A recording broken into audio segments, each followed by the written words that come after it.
Breaking news out of Minnesota. Multiple state lawmakers have been targeted in a coordinated shooting. This was a calculated assault, not a random act, and it's left the state and nation in shock. The attacks occurred in the Minneapolis suburbs of Brooklyn Park and Champlin, now active crime scenes. Law enforcement from multiple agencies have swarmed the area, launching a massive investigation. Early reports point to a lone gunman who targeted lawmakers at their homes as they began their day. The motive appears political, and the violence has raised urgent questions about the safety of public officials. At least 3 lawmakers were attacked. Their conditions are unknown, but all have been rushed to local hospitals. The attacks happened in quick succession, suggesting meticulous planning. A manhunt is underway for the suspected shooter, who is considered armed and extremely dangerous. Police have identified a person of interest and are urging residents to stay indoors. The incident has sent shockwaves far beyond Minnesota, highlighting the deep divisions in the country.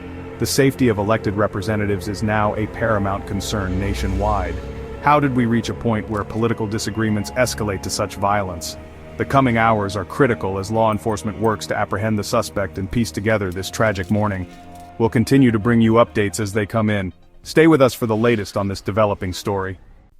Authorities have named the suspect, Vance Boelter, 47, from Green Isle, Minnesota. Neighbors describe Boelter as a reclusive figure, rarely interacting with others. He left behind a manifesto sent to local news outlets just before the attacks, filled with anti-government rhetoric and grievances against the Democratic Farmer-Labor Party. The manifesto allegedly named specific lawmakers as targets, accusing them of tyranny. Boelter's criminal history is minimal, just minor traffic violations, and he was not on any law enforcement watch lists. Investigators believe his radicalization happened online, fueled by conspiracy theories and extremist views.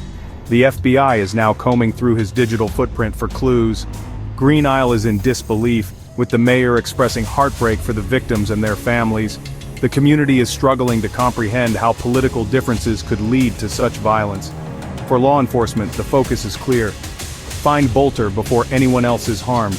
The state is united in shock and determination to bring him to justice. This tragedy has left a deep scar on Minnesota's sense of safety. The search for answers, and for Boelter, continues. The violence began just before 7 a.m. in Brooklyn Park, when gunshots rang out at a lawmaker's home. A neighbor saw a dark sedan speeding away as police and paramedics rushed to the scene. The lawmaker was ambushed in their driveway, swift, brutal, and targeted. Minutes later, a similar attack occurred in Champlin, just a few kilometers away. A third lawmaker was targeted shortly after, confirming a coordinated assault. Law enforcement quickly realized they were dealing with a mobile, active shooter targeting elected officials. 2 lawmakers are in critical condition, a third is stable. All are being treated at North Memorial Health Hospital, now under lockdown. The suspect, Vance Boelter, was named by authorities by 8 a.m., and a statewide manhunt began. Shelter-in-place orders and school lockdowns were issued across the region. Residents were told to stay indoors and report any sightings immediately. The morning commute turned into a scene of anxiety and dread as helicopters circled overhead. The psychological impact on lawmakers and the community is immense. The attack has shattered the sense of safety for public servants. The region remains on high alert as the search intensifies. The entire state is holding its breath. Minnesota's leaders have responded with unity and resolve. Governor Tim Walz called the attack horrific and cowardly, vowing not to be intimidated by violence. He pledged full state resources to support the victims and bring the perpetrator to justice. The Democratic Farmer-Labor Party condemned the attack, calling for unity and a toning down of heated political rhetoric. Leaders from both parties echoed these sentiments, expressing shock and prayers for the victims. The state capitol has been closed and security for elected officials has been increased. Lawmakers now face a new reality. Their work has made them targets. The attack is fueling debate about security, gun control, and political extremism. The open nature of Minnesota's government may be forever changed. This is not just a Minnesota story. It's an American one, reflecting rising political polarization and violence. The nation is watching how Minnesota responds to this assault on democracy. For now, the focus remains on the victims, their families, and capturing the suspect. The state is united in grief and determination. The manhunt for Vance Boelter is intensifying across Minnesota and neighboring states.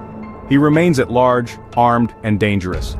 Police have issued a bolo for his dark gray sedan. Residents are urged not to approach him and to call authorities with any information.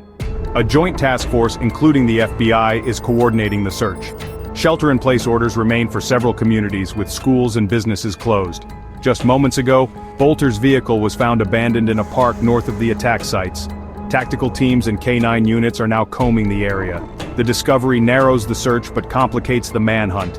He may be on foot or have switched vehicles. The city is gripped by fear and uncertainty, its daily rhythm shattered. This attack is part of a disturbing trend of political violence nationwide. As the search continues, Minnesota and the nation must confront the reality of rising extremism. The future of American democracy may depend on how we respond to moments like this.